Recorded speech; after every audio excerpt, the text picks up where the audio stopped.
Hello, welcome back to my channel. If you haven't been here before, I'm Jamie B. I read a ton of books. And this is my several days late TBR for the first half of March. Yeah. So it is already the 4th.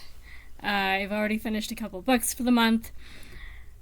But I was waiting for the Women's Prize long list to drop, which it did today. So now I know which books are on that long list that I have to add to my TBR for this half of the month.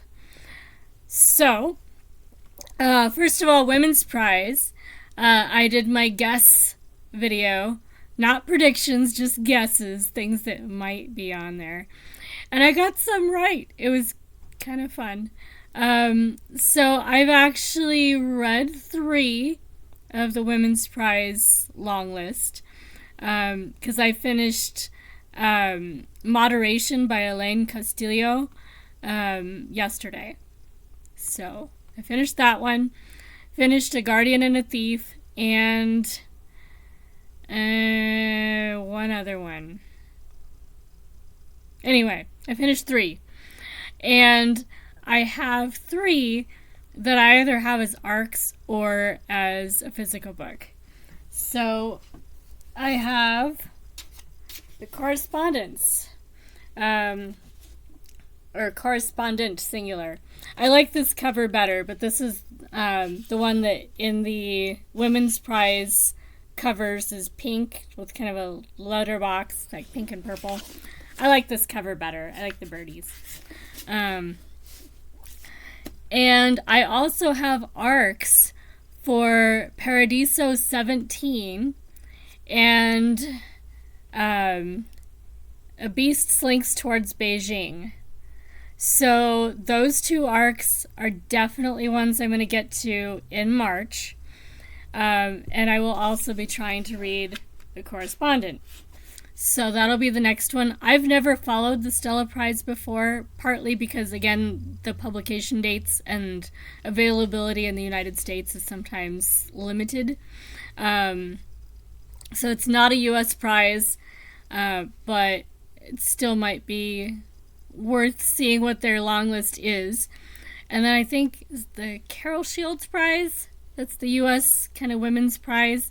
I did not look up when that long list comes out or came out, but I should be looking at that because that's going to be a lot easier to get all the books for compared to a British list. But anyway, I had fun with it, and especially the arcs that I have that I don't remember if I put them in my guesses or my also possibles that I rattled off at the end of my video.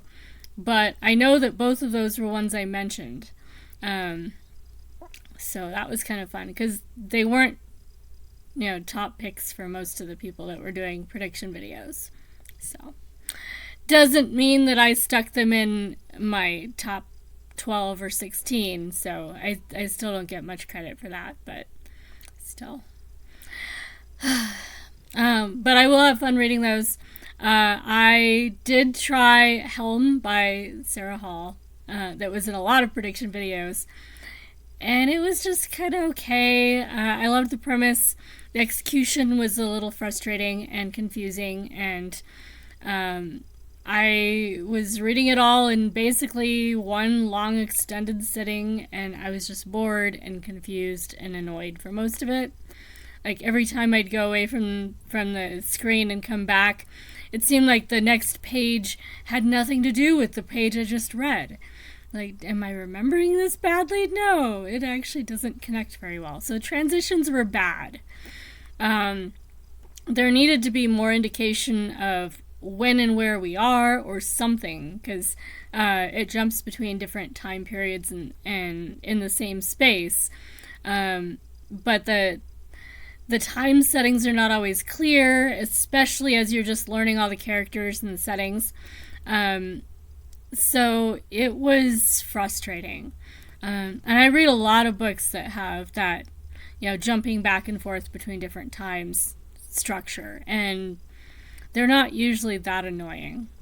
So it's very literary.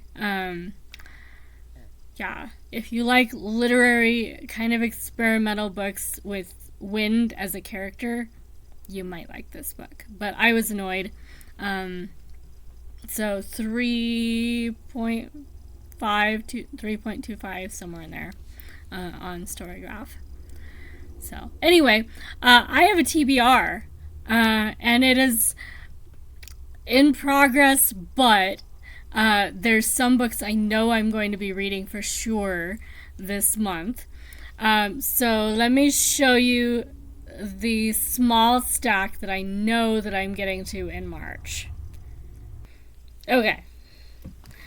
So the first book is my pick for March of the Mammoths, the challenge to read a fat book in March.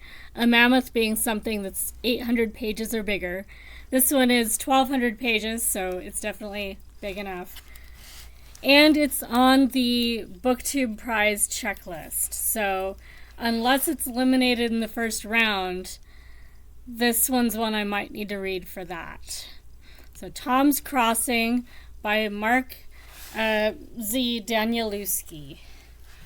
And you can see where my bookmark is. I've made a little bit of progress, but it's going to be a little while.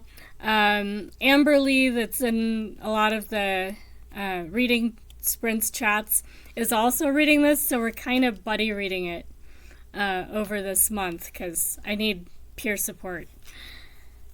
So it will get done in March. I've done quite a few years of actually making it through a mammoth book in March. Long before I started making channel videos, I was following along with that reading challenge. So last year, I think it was might have been one of the Dickens books. I know I had one that I was trying to get through last year. Year before that, it was A Suitable Boy, maybe? 1 year, it might have been... Oh, it was supposed to have been Clarissa, and I ended up getting to it early. Anyway, so I do like doing the big books. But yeah, this one's definitely on the fat side.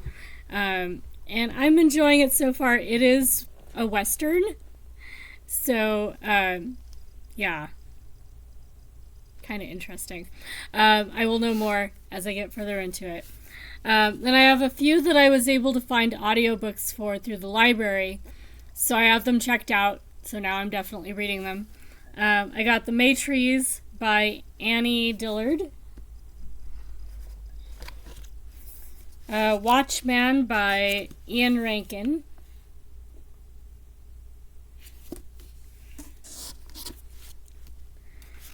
When Cranes Fly South by Lisa Ridzen. This one I have as an ARC as well. So I will get to check up an ARC when I finish.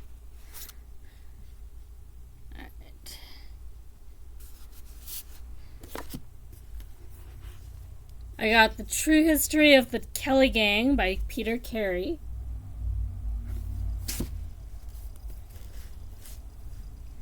Harvest by Jim Crace, which is a Man Booker Prize finalist. So I'll get to check off a book for that reading project. And also this one actually is a winner of the Booker Prize. So that'll be useful. The Living by Annie Dillard.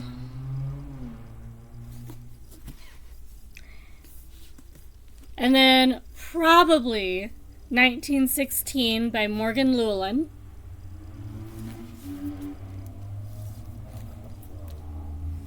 A Woman of Endurance by Dalma Llanos Figueroa. It's a very pretty cover. And The Book of Form and Emptiness by Ruth Ozeki.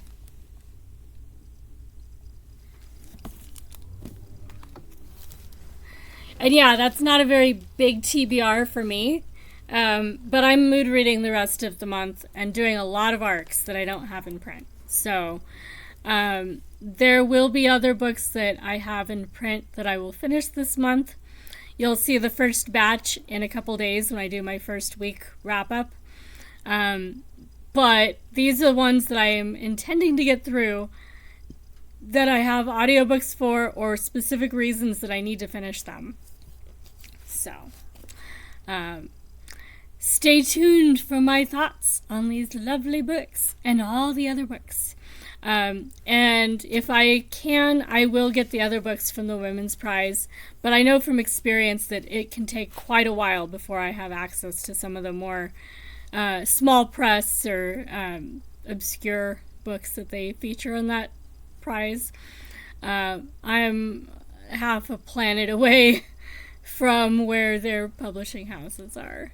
They don't always get here for quite a while. So, yeah. Anyway, I will catch you guys in the next video or somewhere else on BookTube. Let me know if you have read any of the books that I've showed off in this video. Also, how did you do with your predictions and guesses for the Women's Prize? I might actually be a lot more hardcore and actually do a proper predictions video next year, because I wasn't expecting to do as well as I did. So now I'm like, well, maybe I can play with the big kids after all. That's kind of fun. So yeah, so maybe next year it'll be an actual predictions video and like do themes or whatever, however I organize it by then. But I had fun with this, and we'll definitely be trying my hand at the next big prize that comes up. So catch you guys in the next video. Bye.